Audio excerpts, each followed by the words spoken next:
50. The royal virtue and the family. The royal virtue means an open table to the widows, orphans, strangers, and the needy. That open table is a family table. The Passover was a family rite, and its imagery is derived from the family meal and table. The family is basic to the royal virtue. It is into the home, the family's heart, that the stranger comes. It is the family as an institution which is basic to biblical law and charity. The family today is regarded as a private domain, and charity has been largely transferred to the public domain, the state. To be private has been equated with being outside the jurisdiction of civil and moral law, and to be public means to be subject to total law. This distinction between public and private is born of humanism and ascribes to autonomous man in his privacy a jurisdiction outside all law and government other than his own. However, in the Bible, the family is the most public of all institutions, and adultery, treason against the family, is punishable by death, whereas treason against the state is not mentioned. Sexual relations are thus strictly regulated by the Bible because they are crucial aspects of the most social and public of all institutions. The idea that whatever two consenting adults may choose to do is irrelevant to other men and to society is anti-biblical and revolutionary. As Brian Wicker observes with respect to sexual revolutionaries, it is at this point that the Christian concept of sex, based upon a lifelong, unconditional and willingly undergone self-exposure by one person to the dense and intricate reality of another, needs to be recognized as a genuinely revolutionary model of social relationships. The true Christian insight into sex is that there can be no genuine sexual encounter without a profound revolution on the part of both partners. To be united in this sense is to be faced with just that kind of identity crisis which the process of initiation itself demands. Indeed, the two are part of the same thing. Marriage, like birth and adolescence, is a new world entered only through a kind of personal death and resurrection. We cannot understand what Scripture has to say about marriage without an appreciation of the theological dimensions of marriage. This is set forth in Ephesians chapter 5, verses 21 to 23. The key is submission in the fear of God, and this duty of submission applies to husbands as to wives. The husband cannot expect submission as unto the Lord, Ephesians chapter 5, verse 22, unless he himself is subject to the Lord. His authority is at all times conditioned by the Word of God and by his prior obedience to the Word of God. His authority is not an abstract fact. It is headship in the union which makes of the two one flesh, Ephesians chapter 5, verses 31 and 32, and is patterned after the unity between Christ and the true church. An insight into the significance of this relationship can be had by looking briefly at the varying natures of men and women. The differences between them are such that a single cell from a human body is identifiable as to its sex. Feminists hold that sexual differences are a product of social conditioning. Feminism is a form of radical environmentalism. The fact is that the differences are basic and have nothing to do with superiority or inferiority. In fact, on the average, women equal or surpass men in all test areas not related to aggression and abstract reasoning. As Christians, we would term what anthropologists classify as aggression as dominion. Man's concern is with dominion and hence with status. Man insists on striving for dominion and on giving dominion status to what he does. A woman is a cook, a man a chef.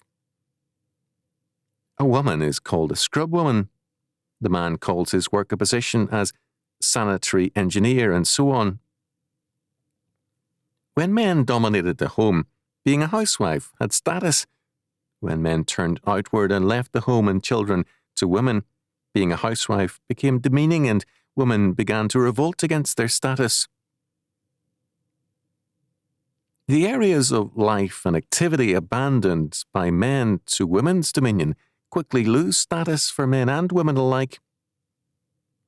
Status is acquired by masculine dominion, and this fact governs every area. On the other hand, in the providence of God, women have been given excellence in areas other than dominion and abstract thought, so that they might be able associates or helpmeets to man. A man's thinking is abstract and wooden. He needs a woman's broader scope of intelligence and abilities to flesh out his perspective, which tends to be too abstract and too much geared to dominion to be always realistic. As a result, only a very stupid husband exercises dominion without the counsel of his wife. It is this unity of action as one flesh, as a life in common, which gives power to the family as the central public institution. The man who acts as though his wife were only created to obey him denies the one flesh aspect of marriage and assumes the role of a bachelor exercising sexual and self-serving demands over a resident woman. Instead of a marriage, there is then simply cohabitation. It is the man's will, not God's public purpose concerning the family, which is then put into force. On the other hand, there cannot be a divided dominion. If the husband rules at his job and the wife at home, dominion is shattered. The man has abdicated, and his abdication will soon be apparent at work as well. The purpose of Christ concerning the church is redemptive dominion. Ephesians chapter 4, verses 25 to 27. Since mixed marriages are forbidden, man's marriage cannot have redemption in mind, but together the man and wife can have as a family a central task in God's plan of redemption and sanctification. The church is one body with Christ, a community of life with him. For we are members of his body, of his flesh, and of his bones. Ephesians chapter 5, verse 30. Therefore, St. Paul declares, "For this cause shall a man leave his father and mother, and shall be joined unto his wife, and they two shall be one flesh."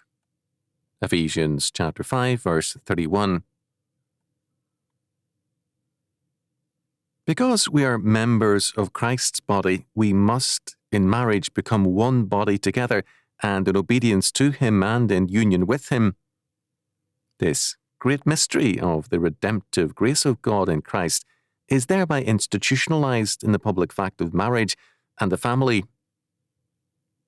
The family is thus not a domain of private affairs, but the central area of social action and concern, the basic church, state, school, and vocation of man. By virtue of the family's centrality in the control of children, property, and inheritance, it is the nursery of the future. The sexual revolutionaries, thus, are people who prefer irresponsibility to a future.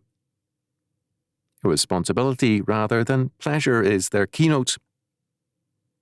First, there is true pleasure only in God's appointed way.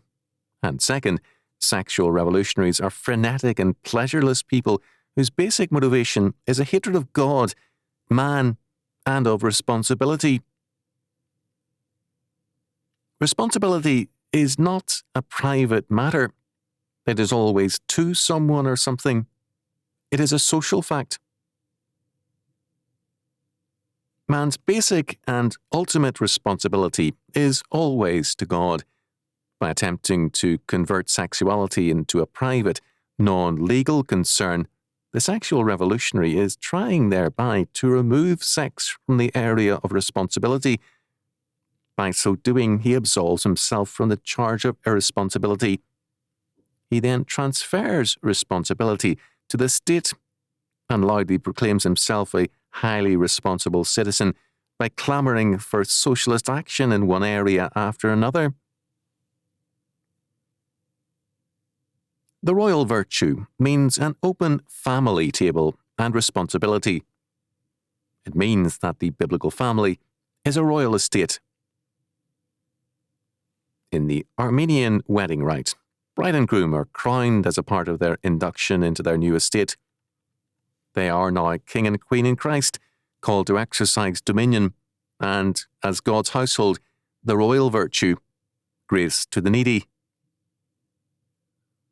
The man's headship is one exercised in community with his wife, as one flesh with her.